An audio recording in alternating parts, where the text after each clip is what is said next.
Chief Keef and Lil Durk both came up repping the Black Disciples in Chicago and got a lot of the same homies. So why did they spark a wild beef that almost turned deadly instead of putting on for the city together?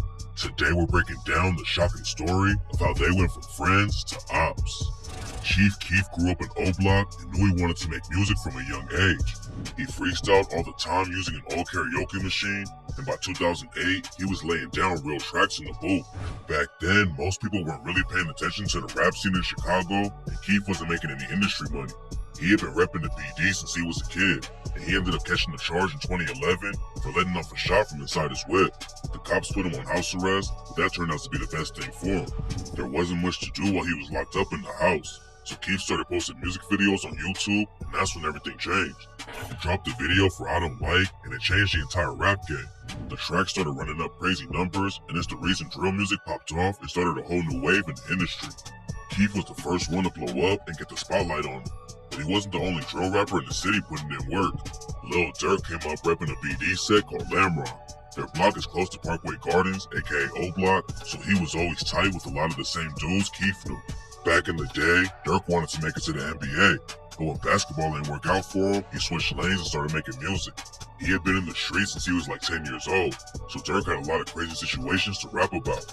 He didn't want to just blow up and leave everyone else behind though, so Durk started his crew, Only the Family, aka OTF, and was dropping tracks around 2010.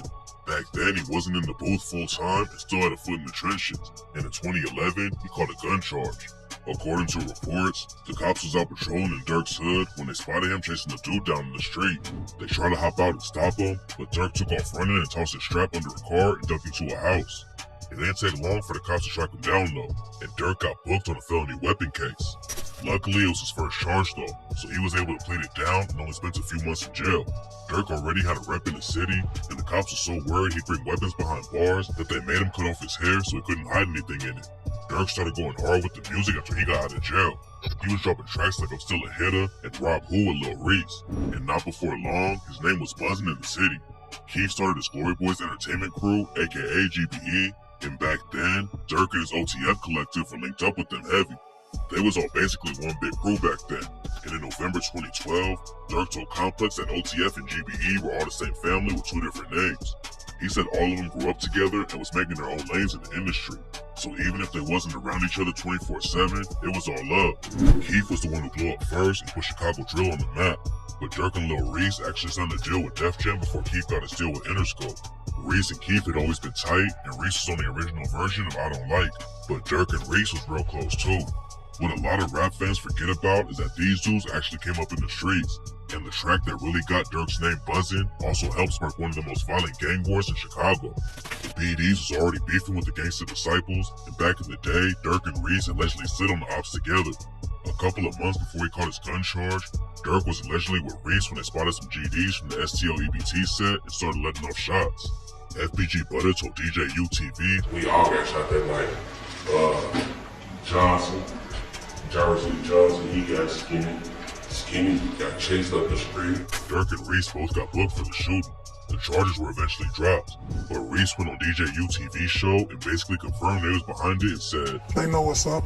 I done seen some niggas on this bitch on the pop before." The GDs and BDs weren't cool back then, but it wasn't like everyone was at war.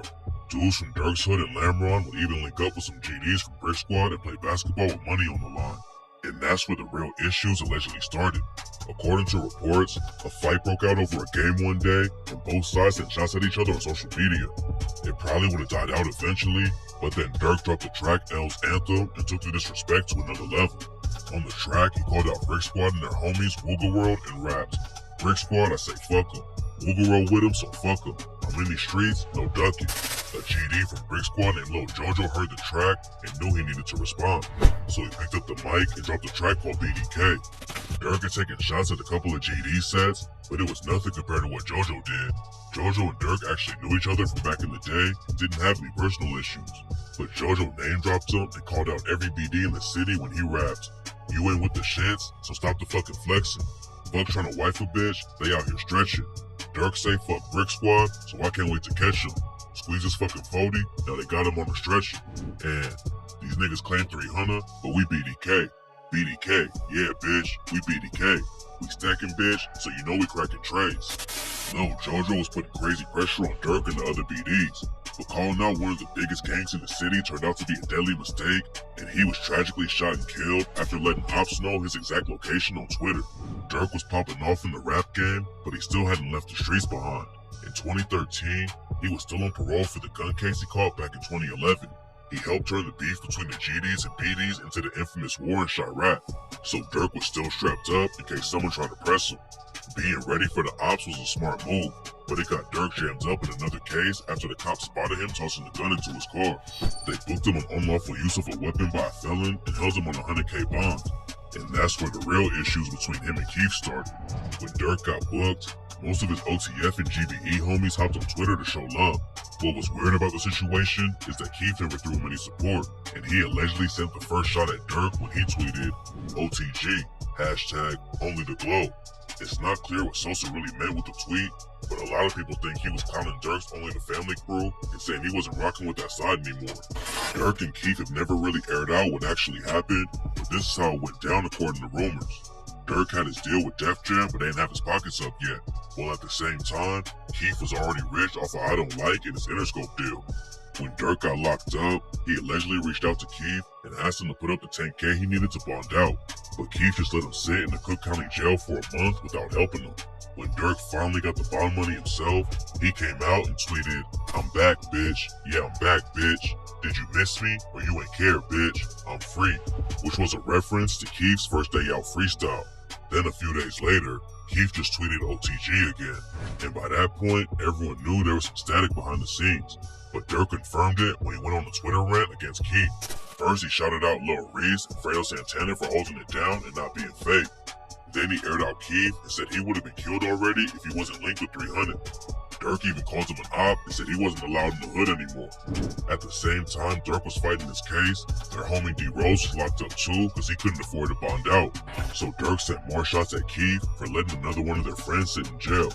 Then he finished off by warning Keef that he's not Soulja Boy and the situation could get ugly if he wanted it to. Sosa and Soulja was cool and linked up for tracks like Foreign Cars and Say She Loved Me. But then the situation went left and Keef's homie Ball Out allegedly snatched Soulja Boy's chain.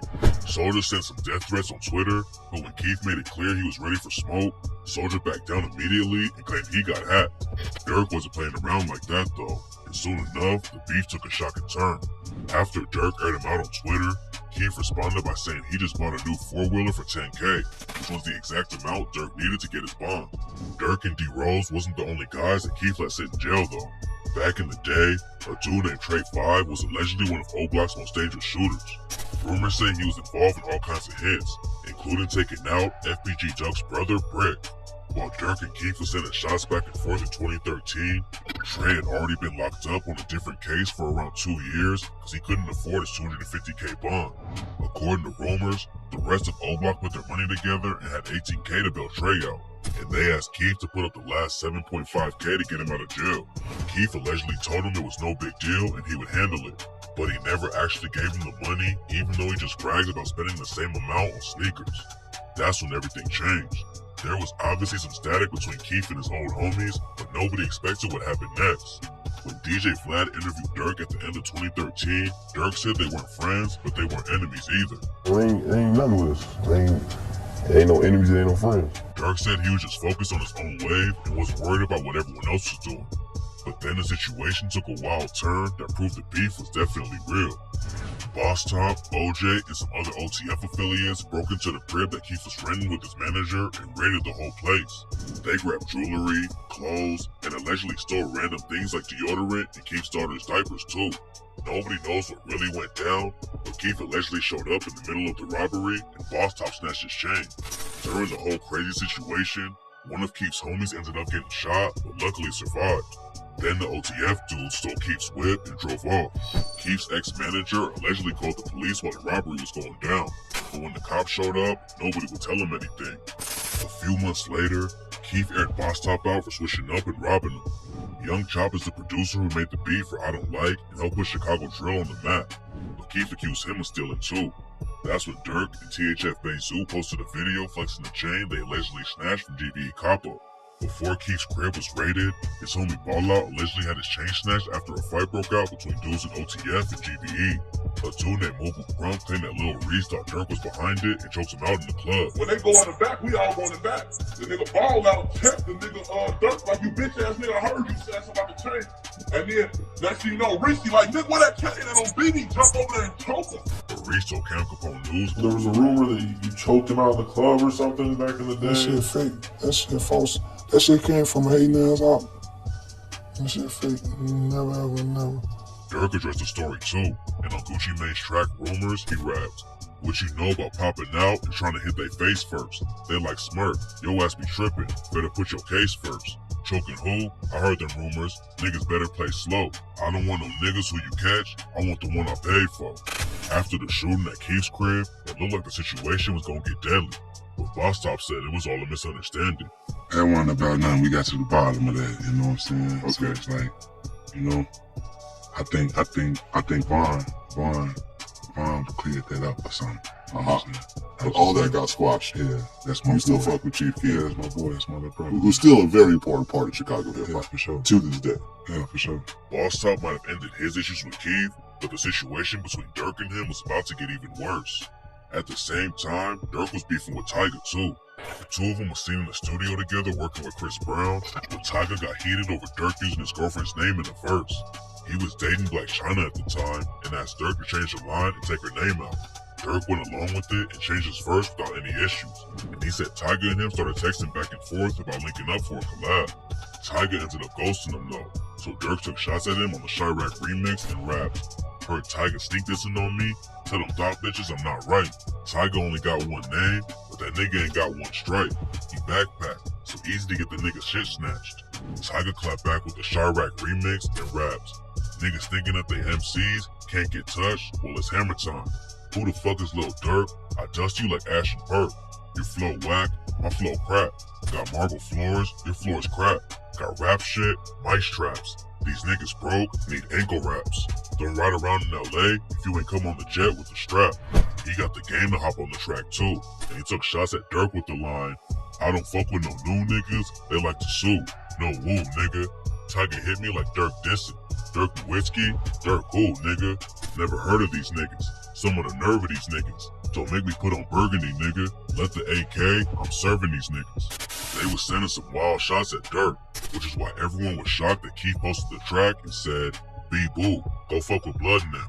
Durk was obviously pressed about it and said that Keith was disrespecting the entire city by taking their side. Beefing with your old homies from the same city is one thing, but Durk thought Keith crossed the line when he kept rocking with Tyga in the game. While Durk was beefing with Tyga in the game, Keith was having his own issues with the Migos. It all started when Keith thought the Migos dissed him on the track Broken Knees, and after that they started sending shots back and forth. Keith told him to pull up, then the Migos dropped the track Jealousy, and Offset raps, "Fuck nigga, you saying we dissing? Mistletoe chopper, then bullets come kissing. Don't enter Atlanta without no permission." Since Keith was rocking with Game and Tyga, Durk linked up with the Migos and even brought him to O-Block to shoot a video. Then a few weeks later, the beef went from diss records to real life.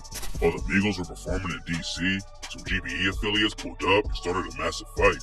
Quavo ended up getting his chain snatched, and later Keith posted a pic flexing the chain to clown him over the situation. Everything was getting crazy already. Keith put more pressure on Durk when he linked up with Tyga in the booth. They dropped the track Now and Later and didn't take any shots at Durk, but it was clear that Keith had picked his side and was sticking to him. After that, it seemed like the beef was only going to keep getting worse. But then out of nowhere, the news broke that Durk and Keith had squashed everything. We was in LA. I was saying, we politicking. It was just a lot of BS going on before, like a lot of threats. So we was like, all right, now we gotta FaceTime this one. You know what I'm saying? But we squashed it one number. That's a long Just time to squash- talk, 3 hours. I was saying we just squashed it. You know what I'm saying? We from the same hood, so we was talking about different things too, but that's bro, so it's all right. Then they linked up in the studio for the track Decline and let everyone know that the beef was officially dead. Durk and Keith was never super tight back in the day, and they still ain't doing much together now. But luckily the beef ended before one of them got hurt. They might not be best friends now, but at least there's no more static and their homies ain't sending death threats and snatching chains anymore. Durk even showed love to Keith in front of a massive crowd in 2022 and let everyone know that even though they've had some problems before, they still come from the same place and it's all love.